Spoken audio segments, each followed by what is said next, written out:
안녕하십니까. 시사보험방송 7,000원 운전자보험TV 김승범입니다.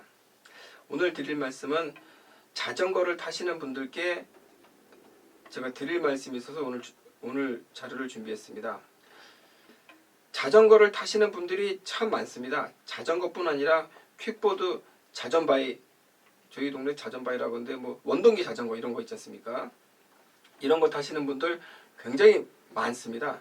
저희 사무실이 차이나타운에 있는 영등포구 대림동에 있다 보니 따릉이 타시는 분들도 어마어마하고 개인 자전거를 타시는 분들도 굉장히 많습니다. 오늘은 자전거를 타실 때 주의할 점 몇 가지 설명드리겠습니다. 잘 아시겠습니다만 자전거나 퀵보드는 인도에서 타시면 안 됩니다. 잘 아시죠? 자전거 전용도로 또는 차도로 운행을 하셔야 합니다. 위험하겠죠? 위험해도 그렇게 하셔야 됩니다. 이 사고는 실제 있었던 사고입니다.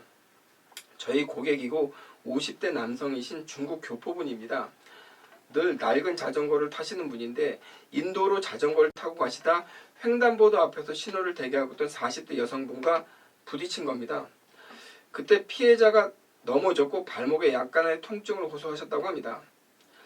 자전거를 타신 50대 남성분은 다치신 분이 젊은 여성분이라 부축하기도 좀 그렇고 해서 괜찮냐고 물어보고 괜찮다는 말에 그냥 본인 전화번호만 알려주고 그냥 가셨다고 합니다. 흔히 있을 수 있는 일입니다.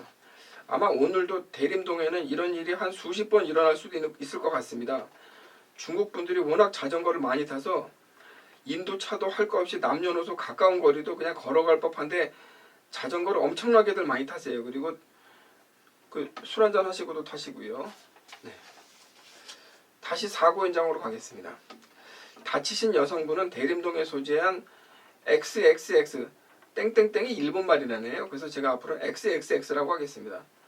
일본말 쓰면 안 되죠.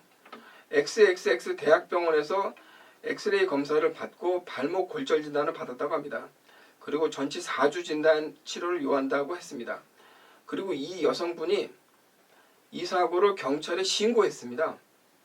제가 자전거를 타고 이 여성분을 다치게 한 사고자로부터 제가 전화를 받은 게 이때입니다. 저도 처음엔 좀 어리둥절했습니다. 이게 형사사건인가?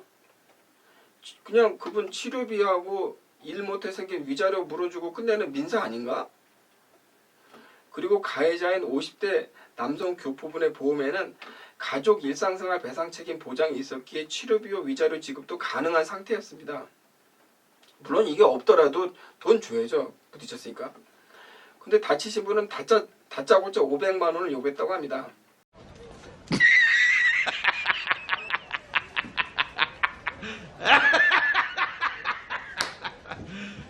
You serious?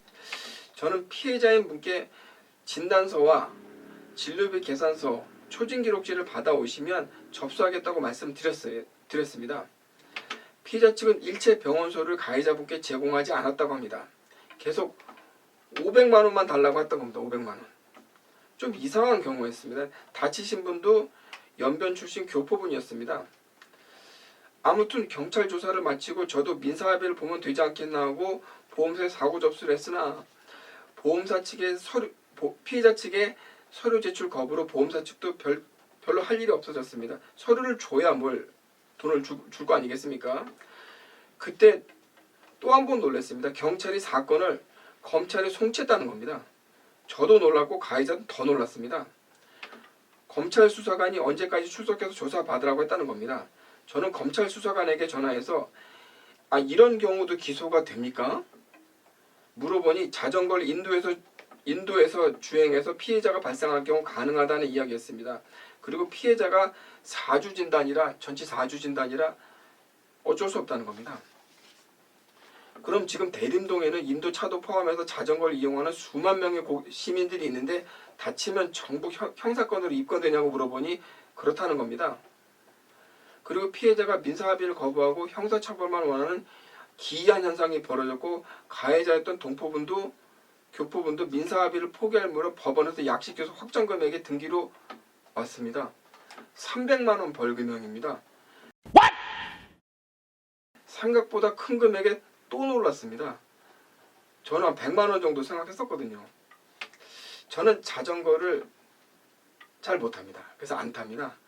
자전거를 즐겨 타시는 분들 오늘부터 자전거 도로 아니면 차도로 내려가서 타시기 바랍니다. 인도에서 사람 다치게 하면 기소됩니다. 벌금형이 나올 수 있고 구속이 될 수도 있습니다. 그리고 자전거보다 더 빠르게 달릴 수 있는 퍼스널 모빌리티를 운행하시는 분들도 마찬가지입니다. 이제 솔직히 가급적 타지 마시고요. 타시겠다면 차도로 내려가서 타시기 바랍니다. 그럴 용기가 없다면 타지 마세요. 사고를 내셨던 교포분은 10년 된 구식 자전거를 버렸습니다. 지금 웬만한 거리는 걸어 다니시고 먼 거리는 버스 탑니다. 원만하게 합의가 되었다면 경찰까지 안 갔고 벌금까지 납부하는 일도 없었을 텐데 초기 사고 대응을 잘 못해서 벌어진 일이었습니다. 아무튼 자전거를 타시는 분들이 꼭 아셨으면 합니다. 그리고 자녀분들이 자전거를 탈 때도 마찬가지입니다. 미성년자라 형사처벌은 면하겠지만 민사합의는 꼭 봐야 됩니다.